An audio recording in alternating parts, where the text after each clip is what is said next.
রাসূলুল্লাহ জান্নাতি পোশাক কে সর্বপ্রথম পাবে, কে পরবে?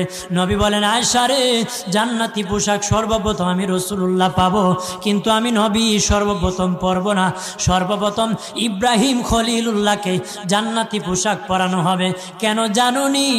ইব্রাহিম নবীকে নমরুদের আগুনে যখন ফেলে দেওয়া হয়েছিল, দুনিয়ার সব ছেড়ে দিয়েছিল, বাড়ি ছেড়ে দিয়েছিল, সম্পদ ছেড়ে দিয়েছিল, মা বাবা ছেড়ে দিয়েছিল, এমনকি গায়ের জামাও যখন খুলে নেয়, ইব্রাহিম কয়েক কাপড় ছেড়ে দিতে পারি, আমার আসমানের মালিককে ছেড়ে দিতে পারি না।